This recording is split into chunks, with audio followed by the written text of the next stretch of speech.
All right, here we go.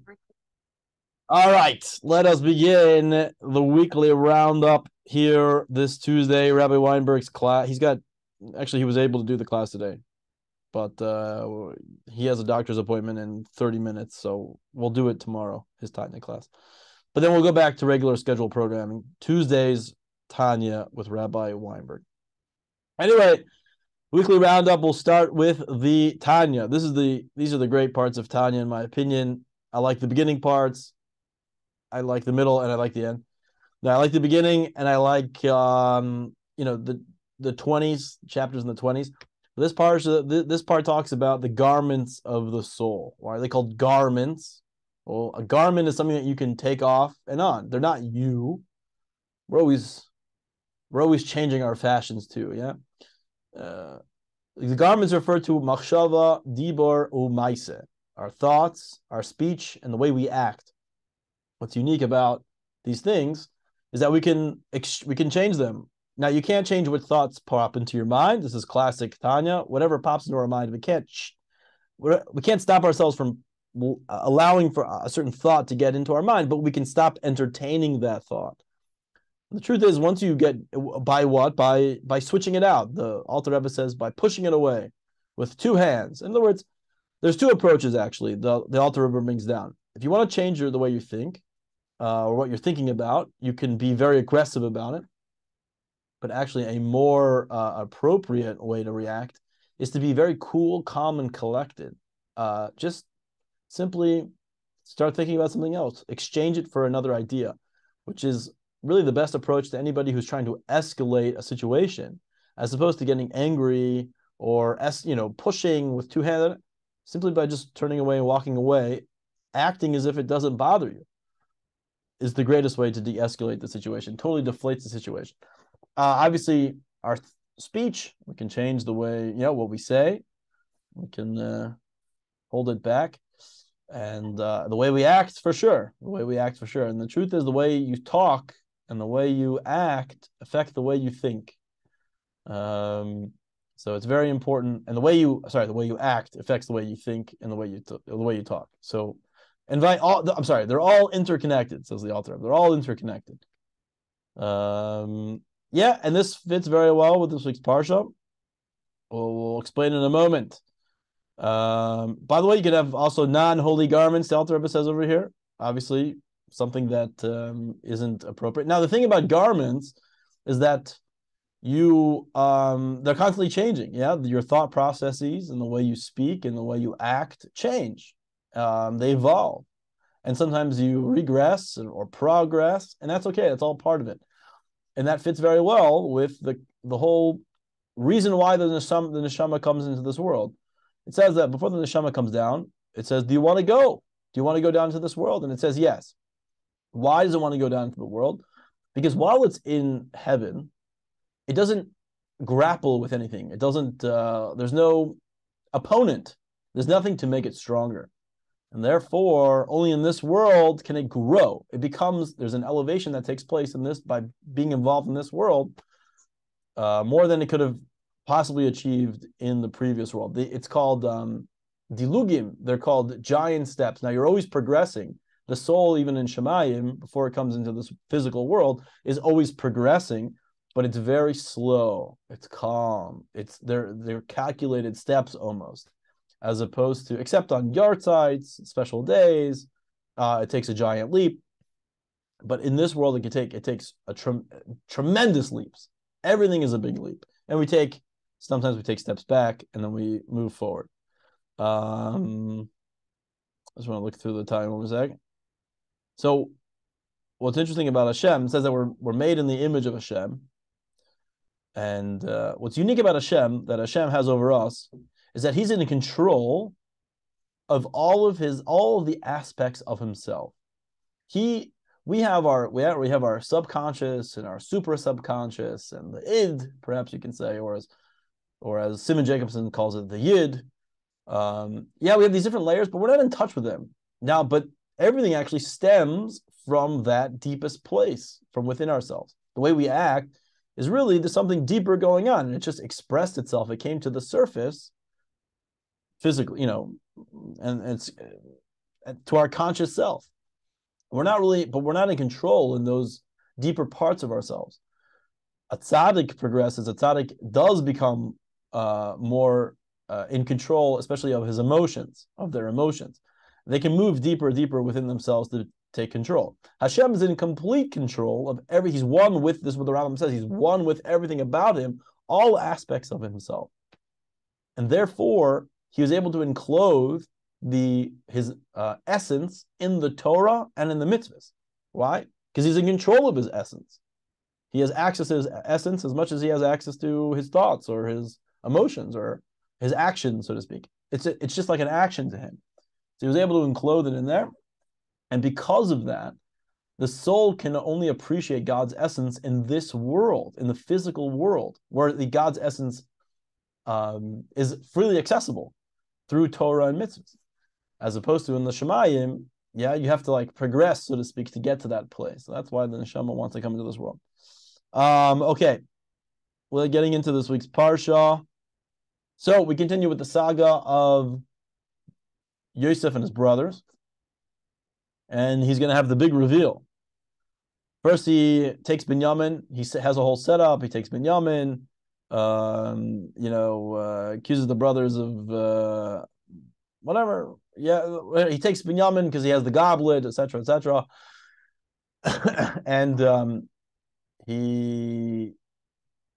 Yehuda made a promise last week, right? As we remember, Yehuda made a promise to his father that I will bring back Binyamin, or I'll give him my portion of the world to come.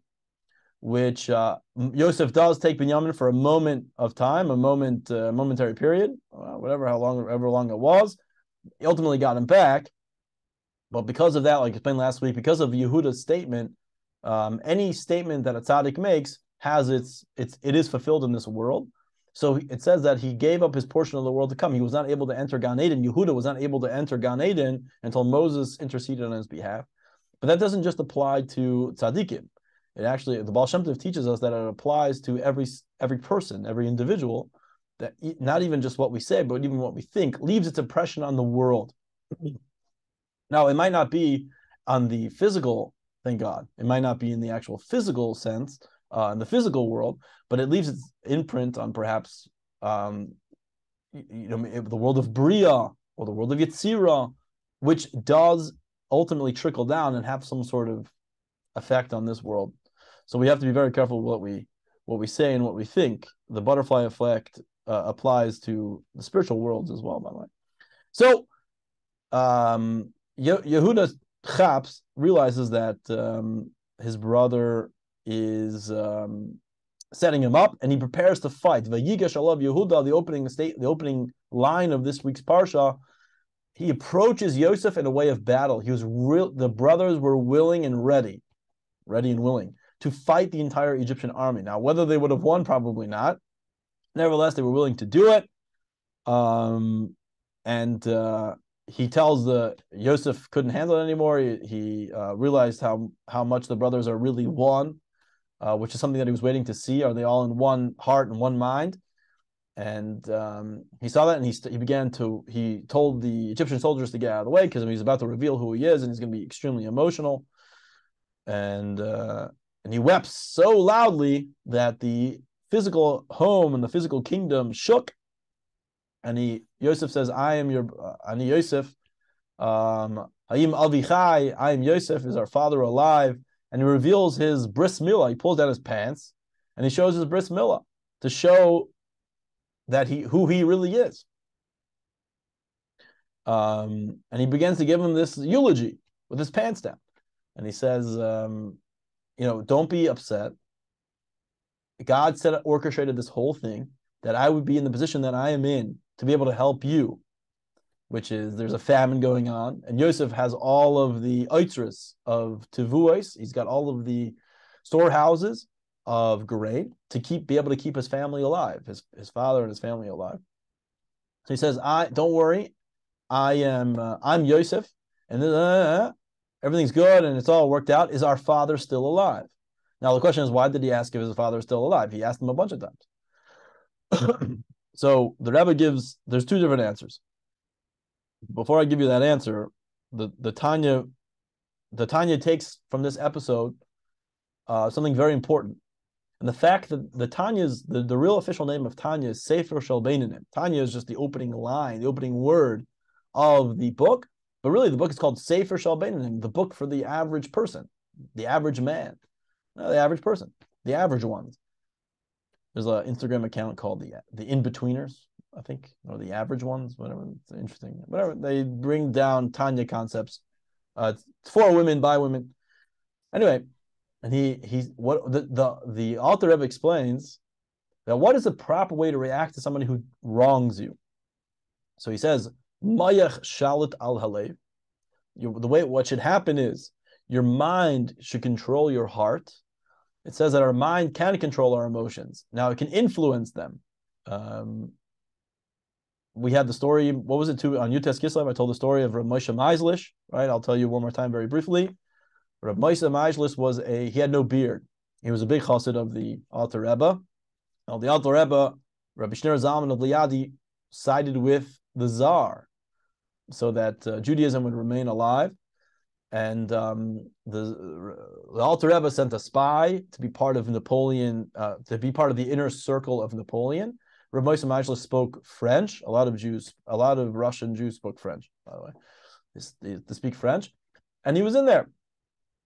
And Napoleon realized that there was a spy going on. There was some espionage going on because I wasn't able to win certain battles. Rav Moshe Meislish would tell the Russian authorities, whatever he heard and saw. So one day Napoleon slams open the door and he says, "There's a spy here." And he looks at Rav Moshe Meislish and he puts his hand on his heart to feel whether his heart he would get very excited and very nervous. I guess he knew then that he was the spy. And Rav Moshe Meislish said, "That could be, but I'm not the spy." And he was very calm, and his heart remained very calm. And with that, Napoleon turned around and believed him. And Rav Moshe Meislish later said that if it wasn't for the Alter Rebbe writing this line, Mayach shalit al halev, that the mind can control the heart, which I've been working on all my life, or since I've been studying Tanya, I would have been killed for sure. So Mayach shalit lev, and you should goymel l'chayavim toivus.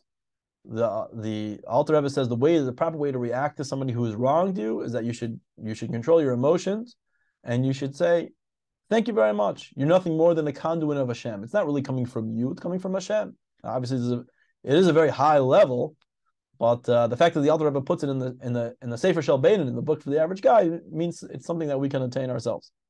But what Rabbi Yosef was saying, what Yosef was saying to his brothers, is that you intended to give me a cup of poison, but it ended up being a cup of wine. Now, why did he show him his bris milah? He made every single person, every Egyptian, excuse me, have a circumcision. So what he was showing them, the Zohar explains that he remained moral even in a place of such decadence. And he's going to play, this is actually going to express itself again. He's going to have to prove to his father, he wants to prove to his father, Yaakov, that I remained fine, and I remained frum, and I remained committed to Judaism, even in a place of such decadence, even in the position that I have.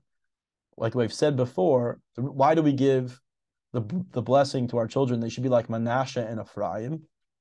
Because Yosef's sons were Manasseh and Ephraim. And the Medrash tells us that they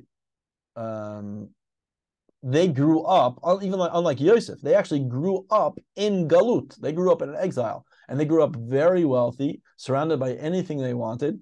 Every opportunity presented themselves, and Egypt itself was extremely decadent. It was a terribly low and crass place, very wealthy. And these guys they could do whatever they want. They were the true princes of Egypt over here.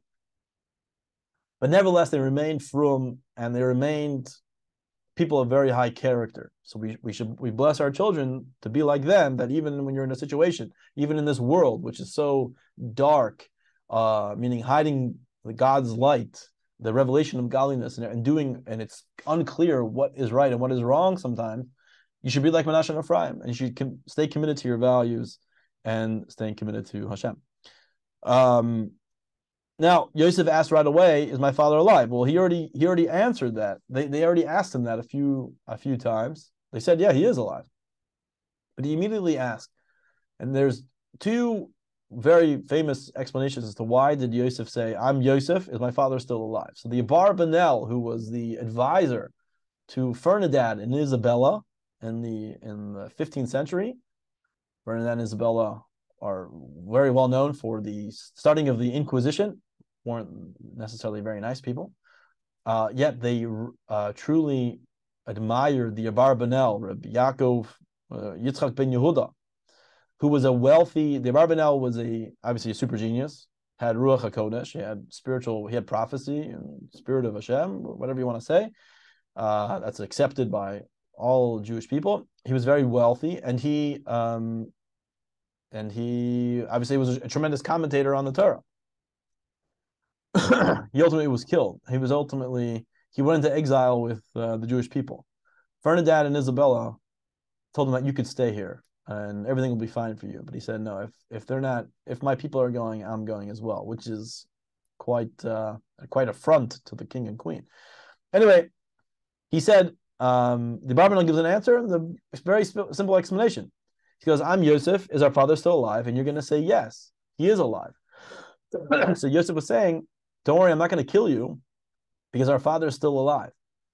Which Rashi brings down that explanation even later, when the brothers were very nervous when their father passed away, 17 years later, they thought for sure he was going to kill him. And Yosef said, no, everything's fine. I'm not going to kill you. The Rebbe gives a different example. The Rebbe gives a different explanation, also based on different sources. And the Rebbe says, it's impossible that how is it possible that our father is still alive?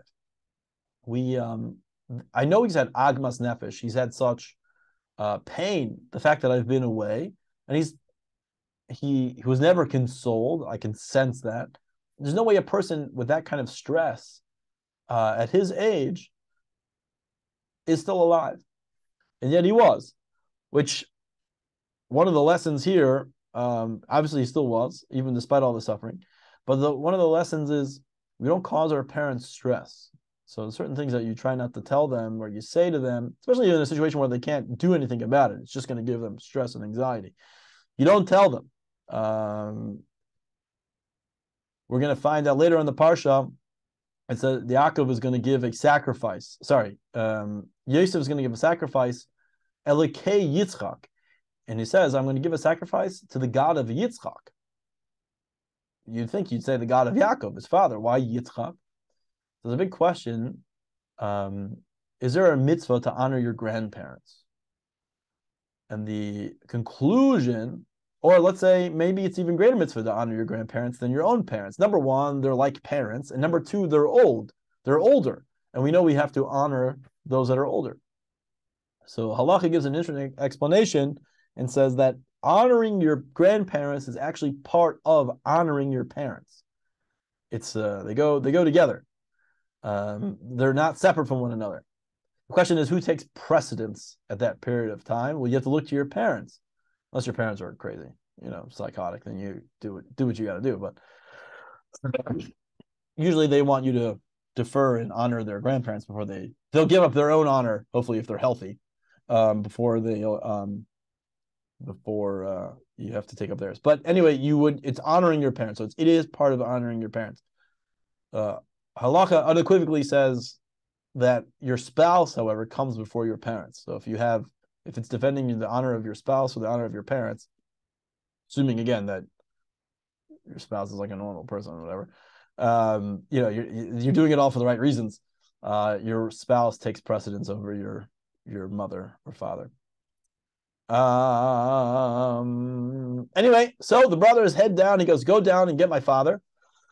So he goes down, and Pharaoh sends along. Pharaoh gives a bunch of gifts, and Yosef doubles up on something, and he gives them a bunch of cows. Why does he send them a bunch of cows? He knew that his father wasn't going to believe him. He knew that Yaakov wasn't going to believe the brothers that Yosef is still alive, and he's the prince of Egypt, or the viceroy, the vice minister. So he sent them cows. And the reason why he sent them cows, Rashi explains, for two reasons. Number one, to give him gifts. Oh, to remind their father of what they were last studying. And that had a double-edged sword. There's something powerful about that. The last thing they were studying was the concept of the Egla Arufa. The Egla Arufa was a mitzvah that perhaps never happened. We have a few of those mitzvahs that never happened. The Ben Sora Omora, the wayward son, a son who's a gluttonous, and you bring him to the Bezdin and they kill him. That never happened. And the Egla Arufa, it's not clear whether that happened or not. The Egla Arufa is like this. In a situation where two cities are on the border of two cities, there's a dead body. So we're not sure which city takes responsibility for the dead body. We know that if we don't find the murderer, God forbid, of someone who died, the sin is upon the city and the city elders, whatever. The whole city is at charged, so to speak, to some extent. Now, what happens if the person dies on the border? So what they do is they take this cow and they chop it in half, and one half goes to one city and one half goes to the other, and they do this whole interesting tradition. Without getting into the details, the truth is I don't remember it. I have to wait till Rambam, that part of the Rambam, to come back to it. But that was the last thing they were studying. Yaakov and his son Yosef were studying about the Egla Rufa, and so when Yaakov saw the cows, he knew two things right away: that yes, it's true that Yosef is alive, and number two, he's still frum. He's still a practicing Jew. He still studies the Torah. He still remembers the Torah, and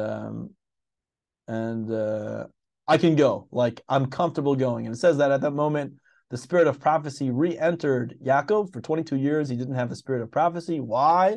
As we explained many times, the spirit of prophecy only rests upon those that are open channels. And the way to become an open channel is through joy. You have to be in a state of joy. Yaakov was afraid to go down. Yaakov was afraid to go down to Egypt, and God, we see Yaakov was afraid many times. Nothing wrong with fear. It's a big misconception. Yaakov was afraid, and God said, don't be afraid. Why was Yaakov afraid? Because it was a place, Egypt was immoral, and he thought that it would have an effect upon himself and his family. He said, don't worry, everything's going to work out fine for a little short period of time, until all of your kids are enslaved. But even that, he knew that was going to happen anyway. So it says that 70 souls go down to Egypt. Who's born at the border? Is anybody know who's born at the border? Who's the 70th soul? Yocheved. Yocheved, very good. Yocheved, who was she, Bella? She was the mother of Moshe Rabbeinu. Yeah, Moshe Rabbeinu. So let me just say that shows that the period of time from when Yosef died, the number of generations from when Yosef died until the slavery began, it was really not that much. It all happened very quickly. It was only 2 generations until all the Jews began to become. Moses comes around the corner in 2 generations. He's going to pop up on the scene over here, meaning his mother, right, is alive at that period of time, but it's a relatively short period of time. It's like certainly less than 100 years.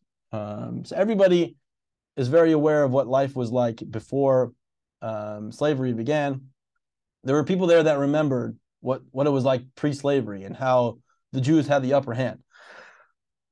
So 70 souls, and the 70 souls correspond to the 70 nations. Each nation has a connection with each one of those souls. We'll learn the Kabbalah on that, perhaps when I learn the Kabbalah on that. I once learned about it one time exactly how does that work with each one of these souls connected to all the other souls of the nations. But the number 70 is something very significant, 70 souls. Something that's actually connected to what's coming up is on Asara B'Tevis, the 10th day of Tevis, which is a fast. It's a fast day. One of the calamities that happen on the 10th day of Tevis, which is 7 days from now, next week, was the Torah was translated into 70 languages. And it says, when the Torah was translated into 70 languages, 3 days of darkness fell upon the world. Now, whether that physically or spiritually happened, we're not sure. But nevertheless, that's what it says. It was a great calamity.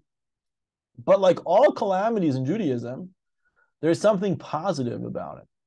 And it's the same reason why the breaking of it's along the same lines of the breaking of the first tablets was catastrophic. the people freaked out. When Moses threw the tablets on the ground, they're like, holy, like this is unbelievable. This is like written by God. But what came as a result? I mean, it was frightening. It was frightening. It got shocking. It was frightening. But what came as a result of that? More Torah was expounded by the second set of tablets. It says that along with the second set, second meaning, what came along with the second? Explanation, secondary commentary. In other words, it became more down to earth and therefore more relatable and accessible to more people and to more parts of my life. And that's exactly what happened on the 70. We mourn the how something pure became what's the word when you defiled, like when the Torah became translated in 70 languages, the Torah, so to speak, the purity of the Torah became defiled, so to speak. But nevertheless, there was also a positive twist to it, and there's this good, and in fact, there's even greater good. It was just enclosed in something so dark and frightening and shocking at first, that it became translated into 70 languages, and now we have access. More people had access to the Torah, so there was a great goodness that comes from it. So, nevertheless, we mourn the period of time when it actually happened. In other words, there's something intrinsic, there's something that seems very negative in our eyes. But however, even despite the fact that we know something very positive came from it, you don't take away from the calamity of the event. You don't shy away. You don't say, oh, okay, so something that the tragedy never really happened. No, the tragedy did happen. However, there is a positive twist, a very positive twist which is an outgrowth of of a situation like that, which is a very strong lesson in life. All right. So what does he do? He sends Yeshua. Yaakov is coming down with the 70 souls. He sends Yehuda in front of him, and he sets up a yeshiva in the suburban town of Goshen. And Yaakov comes down. Goshen is where the Jewish people ended up living for a very long period of time. That is where the Leviim, the tribe of Levi, the Levites and the Kohanim remained during the enslavement, right? They were never enslaved in the exile. Reason being, the Egyptians had this thing about, on the surface of it, the Egyptians had this thing about, if you're a priest of any religion, we hold you to be, you're separate and removed. We don't mess with you. So you had to be born from the tribe of Levi. Yeah, you had to be from Levi, which kind of stinks for everybody else, but privilege, just born with privilege.